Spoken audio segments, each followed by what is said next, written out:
سنوات الأمة قائمين بالدعوة بين 4 جدران في المسجد، قال وقال وقال وقال، كل واحد يرجع البيت ينسى قال ويبقى في القلقال. سنوات الأمة بين يسمى المعنى قال والله ينسى شاغلنا سلايد قول لأنه قول في البيئة عمل فرق جديد مع النبوة. قال انظروا أعداء الإسلام ما يتكلمون، رجالهم نساءهم عاريات مائلات مميلات، شعورهن كأسنمة البخت، يتجولوا في بلاد المسلمين. بعد أيام صار المسلمات مثل بناتهم والرجال مثل أولادهم ورجالهم. دعوتهم عملية تمشي في الشوارع، ودعوتنا قولية بين 4 جدران، وكل واحد يقول أنا داعي. دعوة ايه يقول لمن؟ ما دعوته دعوة كلامية معه ودعوة عملية. وإذا هو مريض رزقه دور كوي يقول قاطعون يقول علاقات يقول سلطة ولا سعر الشيء اللي مرجع كلمة من الشيء اللي يقدره اللي مرجع كلمة تبي قالنا آيات لسر راعي دعوة أسوأ دعوة عملية. إذا كان ما هذا المسلمين دعوتين وعنهم دعوة كلامية هذا لازم هذا أكيد يكسروا عليهم. قالوا من عمل بين القوسين عمل فوق جبل الراعي والراجع عرفه. قال أنت عربي أذن. جماعة الواحد لا يؤمن عربي أذن هذا. أنا تعجبت قلت له عجيب، أول مرة الأذان برا والصلاة برا، ما سمعت هذا. وقال في قول رئيسي مال مسكين كبه حضر وبنانا اللي يقول هذا كنا أذن ولا يقول كنا. فقال أنت ولد الصحابة، عربي ولد الصحابة أذن. أقول لك جماعة أولاد الصحابة صاروا بالإعلام. لما قال ولد الصحابة تشجعته. ما شاء الله. إذا من أولاد الصحابة تعين ويرقي الذي فيه. قمت وأذنت بالصوت العالي. الله أكبر الله أكبر. ما نكمل لأن هذا العشاء ما زال. والله يا أخوان كأني أرى بعين اليوم لما كملت الأذان 20 طابق فتحت النوافذ والعرب ينظرون. ما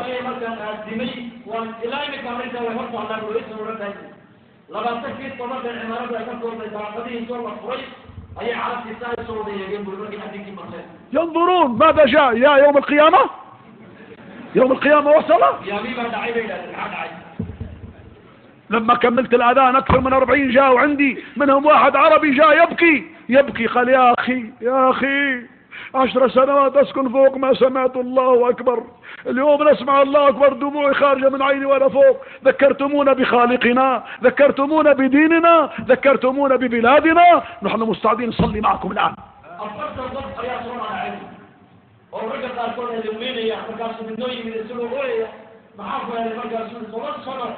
الله أكبر من مقلبون وعلي حسوس الزين والله يجب حسوس الزين دين يجب حسوس الزين والنبي عن كلمة من الإسلام كهذا حسوس الزين أصدقت الطب والكلام في كلهم توضوا وصلوا معنا. الكافر أرسل كلبه الشرير حتى يصيح علينا، جاء الكلب يمشي بالهدوء ويحرك ذيله كأنه يمرحب بنا بلسان حاله، كان يقول مرحبا بكم يا عباد الرحمن. بركة أمامنا بس ذراعيه بالوسيط، والمشرك حار وتعجب في هذا القول في هذا الحال.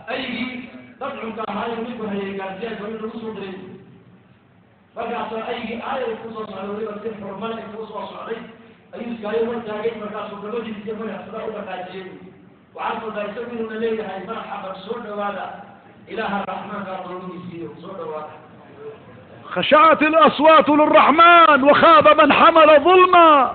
كلب بركة أمامنا يحرك ذيله.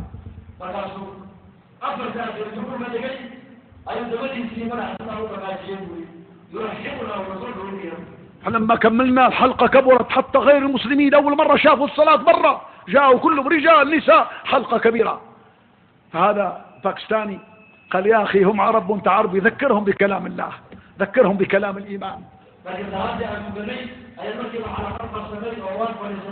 تقدر حتى قالا أو مسلمين ولا أجل مسلمين أو بنات تقدر يسجدوا يصلوا مركي يكتبوا المصلوا عليه عليه ما كان حركة جديدة نيجي باكستاني يجي مع بعض سوا هذا يقولي ولا نيجي عربي يتكلم عربي حسوسي له الأمر ما كانوا على ذاك اليوم لا أنسى طول حياتي يبلغ لكم هذه الكلمات وتفكروا فيها لا تنسوها.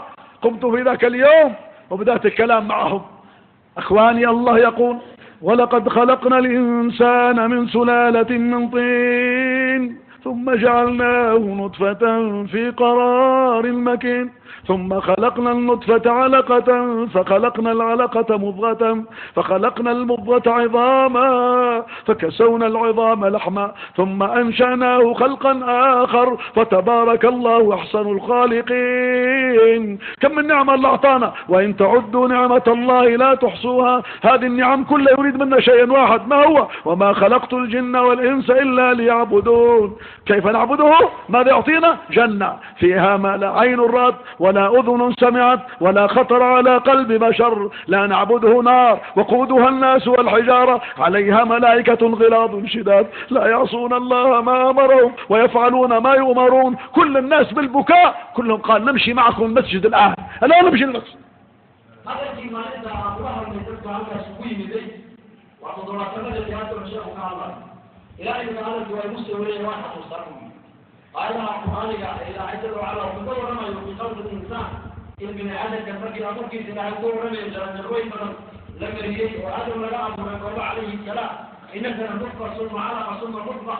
أيضا أشمك كان لي أيها هذا المقصود الإدوار والمحيط وعلى إدوار والعبادة لله عز وجل وما خلقت الجن والإنس إلا ليعبدون. فذاك الرسل ولله لله يعبدون ولله إلا نقر إلى الجنة نودي إلى الجنة مع كثرة وعيد بها العين على كثرة على العين والقلب وسمع رسول العلم. هذا إله يروي العبد إلى الأرض لله نار باننا يوقظها عن الناس والحجارة. هذا الكلام قال يذكر ولم يستوعب لما نوحي إلى المريض وذلك هذا أيها الأحبة الكرام، باقي وقت قليل جدا للأذان. ماذا أقول لكم؟ بفضل الله ثم هذه الدعوة أكثر من 3000 مسجد ومصلى. بعض الكنائس صارت مساجد. راهب الكنيسة عمره 80 سنة تكلمت معه ساعة واحدة دخل في الإسلام وسمي عبد المجيد وخرج داعي إلى الله. لكن إلهي يصلي عمك دعوة جامعة الموقع وحماسة إلى حين السيئين إلى نفس فرانسيسكو إنه يشوف صدح نقوم الجاهدين إنه يشوف فرانسيسكو.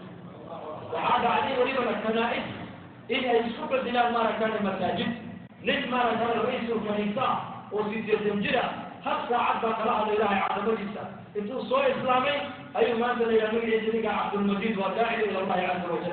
قصته طويلة ليس وقتها. غدا عندي المذاكرة في المركز صباحا بعد الفجر، تعالوا عندنا تسمعوا.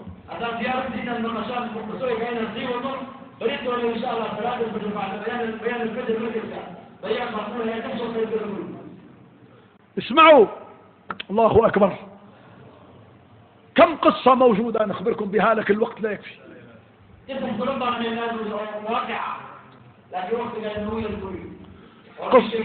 قصة مهمة تحرك الجبال ليس القلوب.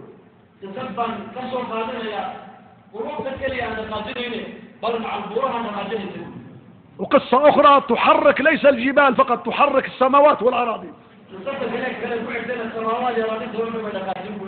تريد قصتين ولا قصة واحدة؟ ولكن تريد قصتين نريد 4 شهور مرتين.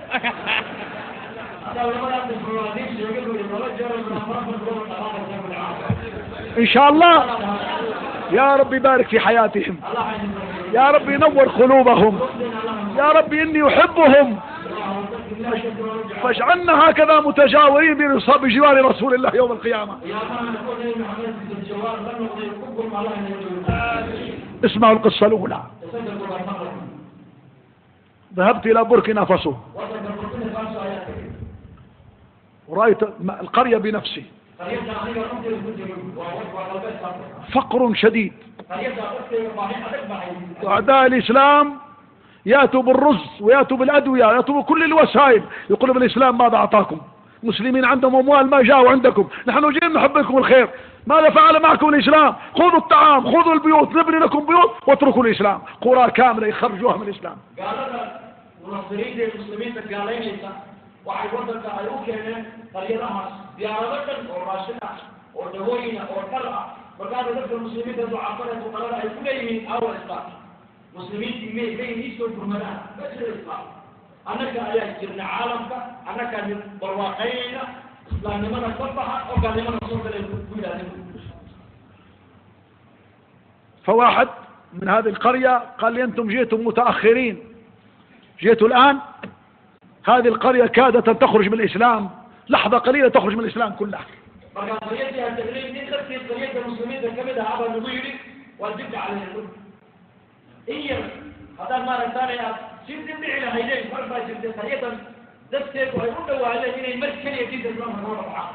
بين لي القصة. والله يا اخواني، والله نبكي على حالة الأمة، ونحن جالسين، زوجة، أولاد، فلوس، سيارة، نوم، طعام، وأنت من أمة محمد رسول الله.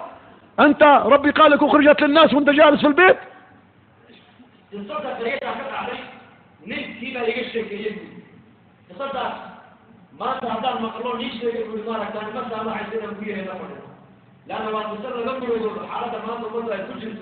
إنكم ما تروان عبادة السنين أقولي أولادي قالي مهردني وحني لا يسوون صاروا نقصان كثير لما تقول تكون عليه كذا تتكلم مقدم.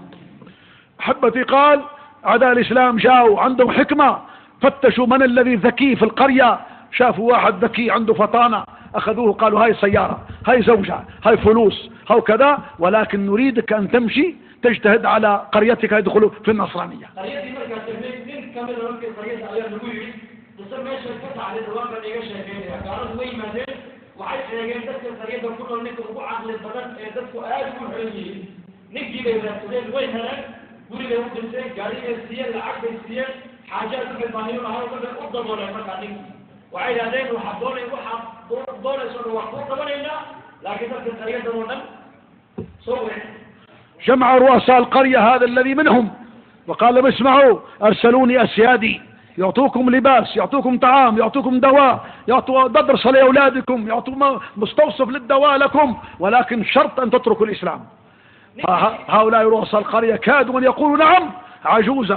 عجوزة بعصائها، حب الله ملأ قلبها، والإسلام، حب الإسلام تغلغل في أحشائها، فقالت يا رؤساء القرية ما تتكلموا معه اليوم، قلوا يرجعوا غدا لأني عندي كلام معكم. وهو بقى قدر عليه هذا هو بقدر عليه تسكي مجالات القرية حيدرس كل شيء الرياضة عليه والجهالة عليه لقد مريه أكثر عليه لما مريه وقت ما كان بوليا والرياضة اللي جنتي من غير ما نيجي ولا وعلى صدري أنا ودي كمان طبعا دي دكتور مرملة دي مرواقع سبعة نوت من ده حاجة نوت ولا بوليا أريك اليوم قالوا حدث هنا يبيجي له فشاف ودي الإسلام كله ذكر سيدنا النبي صلى الله عليه وسلم عينه وقال لي ما ذكرنا بني ديننا ما كمان نقولي بقى سنيك وديني هذا الكلام الكويري إسلام فوق أوداوي أيها سلك على التدين جيت من عليك مدري كم مرة كنا وديني نعماش هذا الكوي مدري نيجا ما نهو جوالي كل هذا الطريق ولا أيها كجوا بنا نوك عليه إنك تنجح أسبوع عن النبي هذا الواحد يرمي يسمونه هذا المخلوق على دون قامت العجوز قياما لا ينسى لها، انقذت قرية كبيرة كاملة، رجالا ونساء، شباب وأطفال. قالت يا رؤساء القرية تبيعون دين محمد رسول الله بطعام قليل، بلباس قليل؟ يا رؤساء القرية لو حصلتم طعاما وبلاتم بطونكم كل يوم ولبستم لباسا باخرا وقصورا عندكم ومتم بغير إسلام، أين تمشون بعد الموت؟ قالوا كلهم جهنم. يا رؤساء القرية لو نربط الحجارة على بطوننا ونموت على الإسلام وما عندنا شيء من الدنيا، لما نموت أين نمشي؟ إلى الجنة. فكلهم قالوا صحيح، صدقت يا عجوز، نبقي على إسلامنا ونترك إسلامنا أبدا.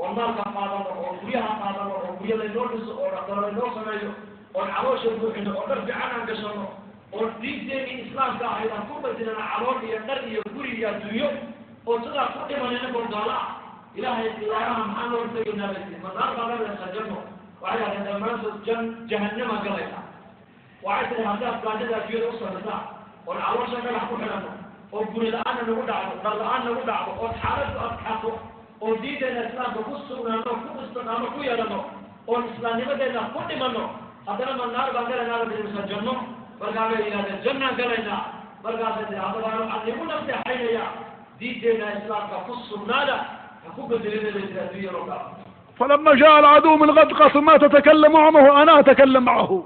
كيما ما نفسي تمر في واحد لقيت وضيجي أنا الجواب يقول يا مصر على قلت قالت له أيها العدو ضيعت دينك وبعت دينك بدريهمات قليلة فماذا ينتظرك يوم القيامة؟ واحد لقيت يا عدو من اليوم دين تالي واحد فيك تدري خافية ونقولي ينري العقل كبد اللي بري واحد مدر إلهي من الورد وجلي مع الجواب دون هذا المد العدو إلهي. ونحن تشاورنا وعزمنا أن لا نترك دين الإسلام ولو نموت جوعا. إليك عنا يا عدو الله. ففر وله ضرات مثل الشيطان.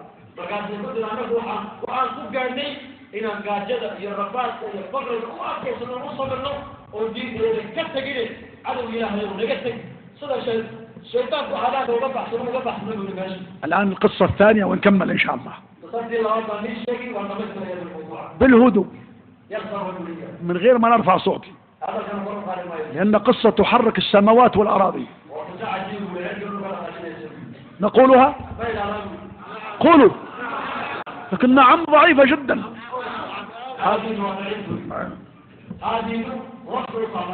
نعم هذه طيبة. واحد من الدعاة الكبار الله أكبر مع المشايخ اسمعوا ماشيين من قرية إلى قرية ليحضروا في الاجتماع.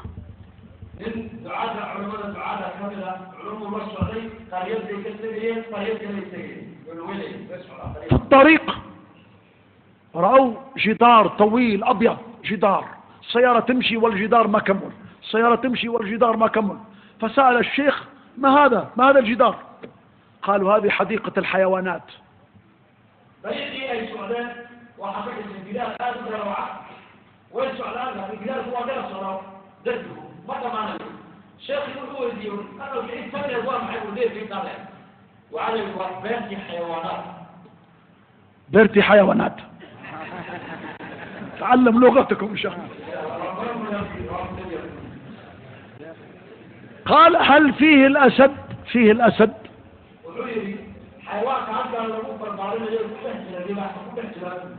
قال نعم حديقة حيوانات بغير أسد يسمى حديقة الفيران.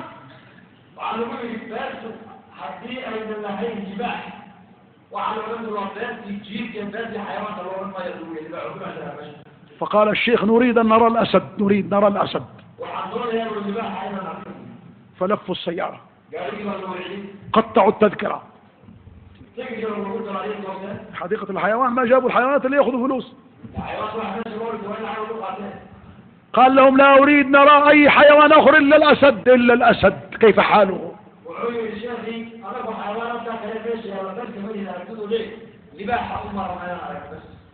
أخذوه أمام الأسد مربوط في قفص. قفص ليس من حطب من حديد. كم قفل عنده؟ كم قفل؟ قفل هنا قفل هنا قفل هنا قفل هنا قفل هنا. ليش؟ خوف من الأسد. وقف أمام الأسد. الأسد هنا وهو واقف هنا. رأى 3 أمور. كم أمر؟ 3. الأمر الأول الطاقة الذي أعطاها الله يصرفها في الغابة يصول ويجول مربوط الآن في 2 متر في القفص لا يجلس. معنى الطاقة عنده مربوطة.